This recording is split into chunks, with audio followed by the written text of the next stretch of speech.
दोस्तों नमस्कार। Architecture entrance और डिज़ाइन एंट्रेंस की मेरी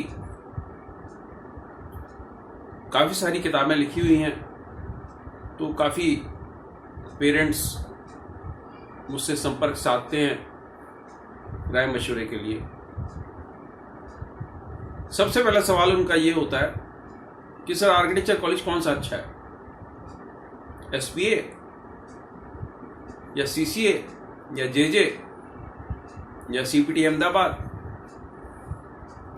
या IIT खड़गपुर या IIT रुड़की, और जो भी 2-4-5 नाम उन्होंने कहीं से पढ़ रखे होते हैं उनका नाम वो ले देते हैं।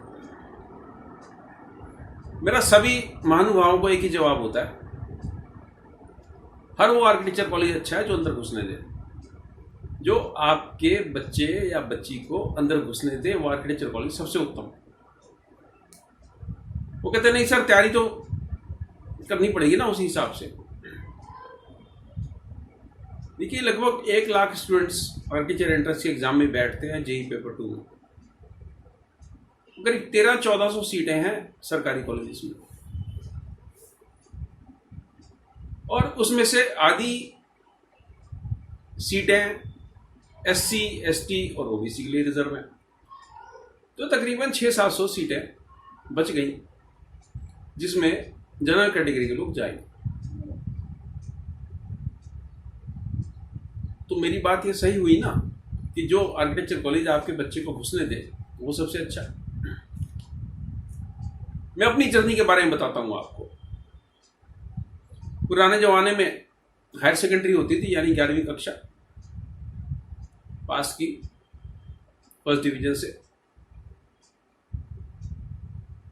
तो इंजीनियर बनना था। IIT की परीक्षा दी, BITS की दी, आर्किटेक्चर की भी दी। कोशिश ये थी कि जहां भी किसी भी अच्छे कॉलेज में एडमिशन मिल जाए घुस जाए। MACT भोपाल में आर्किटेक्चर की परीक्षा भी दी। दिल्ली के हिंदू कॉलेज में मैथ्स ऑनर्स में भी एडमिशन ले लिया। सिलसिला चलता रहा, यहां जाएं कि वहां जाएं कि कहां जाएं। MACT भोपाल का आर्किटेक्चर एंट्रेंस का एग्जाम क्लियर कर लिया। एक रिश्तेदार के घर टिके थे, वहां से सूचना आई कि BITS पिलानी से चिट्ठी आ गई है, वहां आपका एडमिशन हो गया। अगले दिन MACT भोपाल की फीस जमा करानी थी, नहीं कराई, और भोपाल से दिल्ली की दौड़ लगाई और दिल्ली से पिलानी। BITS पिलानी में एडमिशन ले लिया। उनका पहला साल कॉमन कोर था, यानी BSc, B फार्मा, BTech और BA, इन सब का सेम करिकुलम था।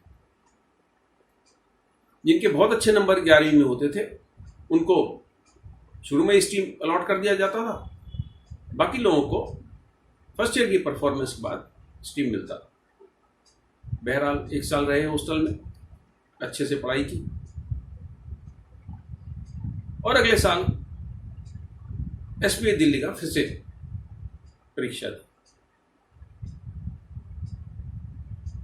जब रैंक लिस्ट आई तो देखा शायद 11वां या 12वां नंबर था।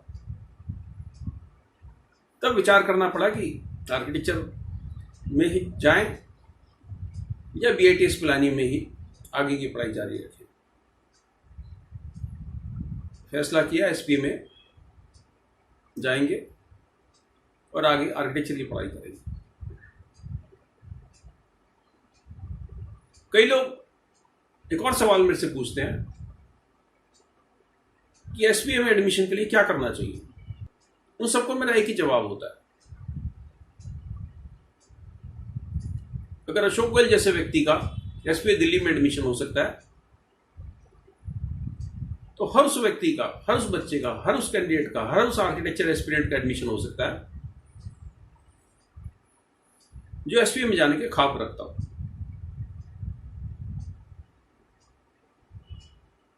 SPA ने एक और बहुत अच्छी चीज सिखाई हमें 5 साल में, और सिर्फ हमें नहीं सिखाई, सब बच्चों को सिखाई, सारे स्टूडेंट्स को सिखाई जो एसपी में मेरे दौर के ज़माने में पढ़े। कई नामी गिरामी नाम आज हैं आर्किटेक्चर की फील्ड में जो मेरी क्लास में पढ़े। रेवती शेखर जो आज रेवती कामत है, मर्डर आर्किटेक्चर में काम किया है उन्होंने, प्रेम चंदावरकर, जिराड डकूना, देवानंद बालू, शिव कुमार गुप्ता, अश्विनी वशिष्ठ, काफ़ी सारे लोग इसमें इस समय विदेश में भी सेटल्ड है। एक और सज्जन का एक बड़ा मज़ेदार मेरे को वाकया याद आ गया। डीडीए में किसी काम से मेरे को कुछ ड्राइंग्स लेनी थी या कोई शायद सेटबैक प्लान्स लेने थे कहीं के। तो डीडीए में हमारे क्लास फेलो जिराड डकूना जी काम किया करते थे। अब शायद वो गोवा में सेटल्ड है, तो उन्होंने काफ़ी अच्छे काम किए हैं वहाँ।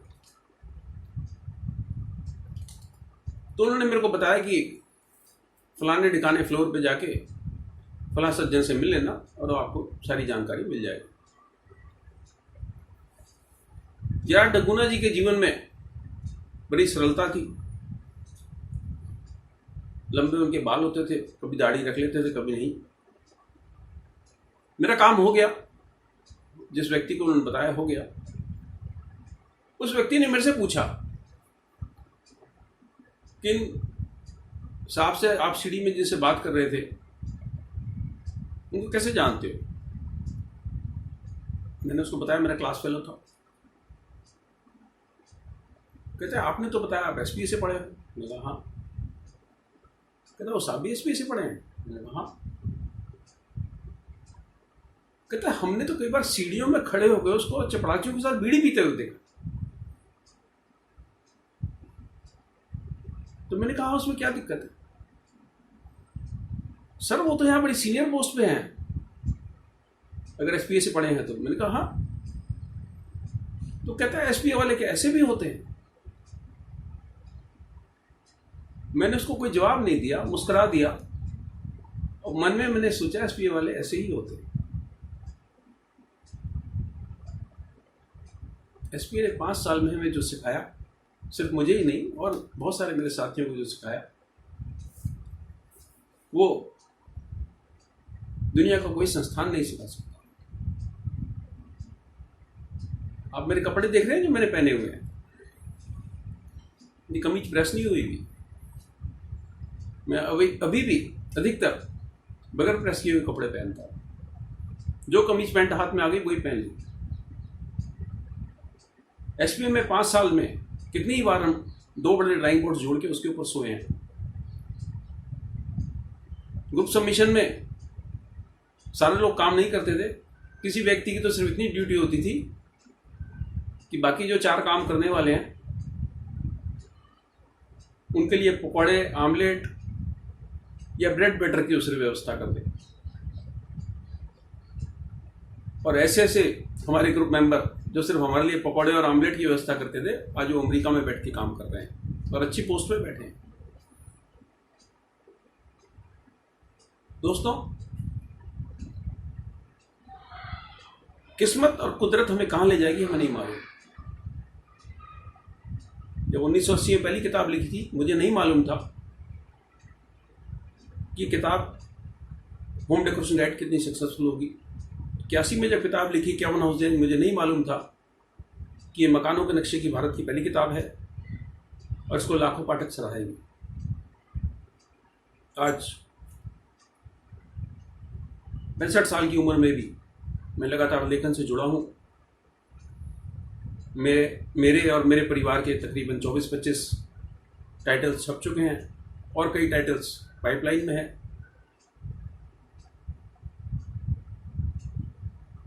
दो लड़के आर्किटेक्ट हैं, दोनों कॉलेज में पढ़ाते हैं, लेकिन उनको आर्किटेक्ट बनाने में मेरा कोई योगदान नहीं।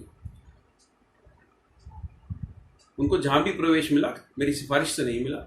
मेरी कहीं सिफारिश कोई चलती भी नहीं, किसी सरकारी कॉलेज में कोई सिफारिश चलती भी नहीं।